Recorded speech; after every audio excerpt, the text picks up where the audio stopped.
What are we doing here? And where are we gonna go? It's like we just woke up one morning, and then it's welcome to the show.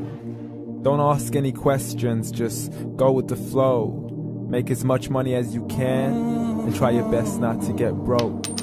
Copy everything you see on the TV, from the hairstyles to the clothes, and don't think too often, just do exactly as you're told. And if you ever get confused, then just turn towards the alcohol. You'll still hear your thoughts, then just turn up the radio as you learn to live a lifestyle of drugs, sex, and rock and roll. But in all honesty, I just need to know, is there more to the cycle than growing and getting old? Living and dying just to leave behind a happy home and a whole lot of property that somebody else is going to own. I just really need to know before the casket's closed, 'cause I'm not willing to gamble with my soul, nor am I ready to take any chances. These are just simple life questions, and I'm just searching for some answers. Like, what are we doing here? And what is our purpose? How did we get here, and who made us so perfect? And what happens once we go, or is this world all really worth it? Questions we don't answer because apparently we don't really have to. There's no purpose to this life and our existence is merely natural. Then in that case, please let me ask you, did you create yourself, or was it somebody else who had fashioned you? 'Cause you're a being that's impeccable, faultless and unparalleled. You're a product of supreme intelligence, and I'm merely being rational. For there isn't a camera on this earth that can come close to the human eye, nor a computer that can compete alongside the human mind. And if the whole world was to come together, we wouldn't be able to create a single fly. So many signs, yet we still deny. As science tries to justify that all this could come from none, when it's a simple sum. 0 plus 0 plus 0 cannot possibly ever give you 1. So from where did all this order come? For everything has its origins, a maker, a creator of its own. I mean, the only reason you're watching this video is because somebody had to press upload.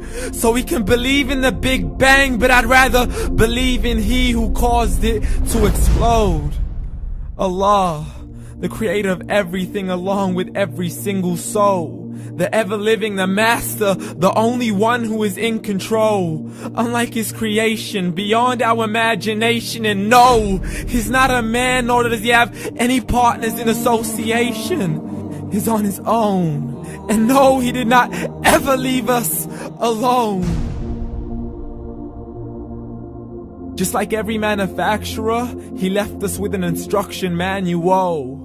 The Quran and Islam, and I'm sorry to jump to conclusions, but it's the only one possible.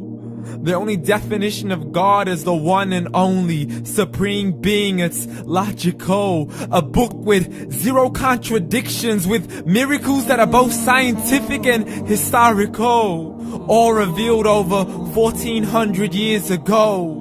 Like the detailed description of the human embryo. The descriptions of the human embryo in the Quran cannot be based on scientific knowledge in the 7th century. To the mountains as pegs holding firm the earth below, and the 2 seas that don't mix in a complete separate flow. To the planets in orbit, alternating night and day as they stay in flow. The expansion of the universe and the creation of everything from H2O.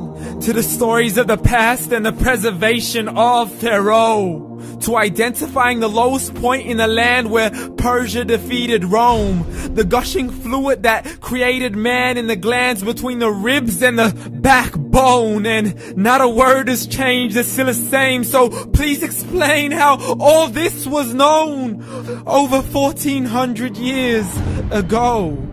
To a man who couldn't read or write as he would recite whatever the angels spoke. And if you still don't believe, please try to come up with something that's even close. But you can't, so we took God as a mockery and his messengers as a joke. Muhammad could not read or write.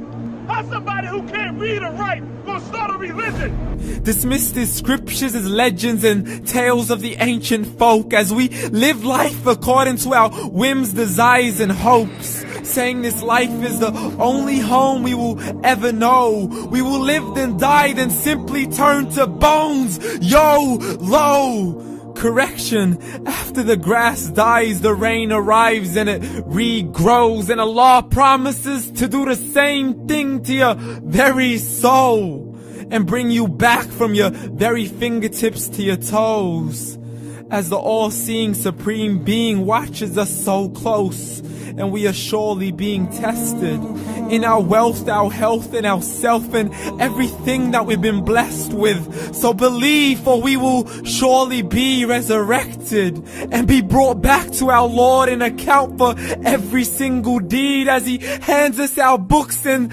orders us to read. From the bad to the good and everything in between. You yourself are sufficient for your own accountability, so don't be mad at me. You are the one who thought He wouldn't come back to me. I gave you a whole life long to search after me, but you were busy in all that which was temporary. So read, and glad tidings to all those who believed. And if you disbelieve, read. And don't let that day be the first day you find out what your life really means. Read.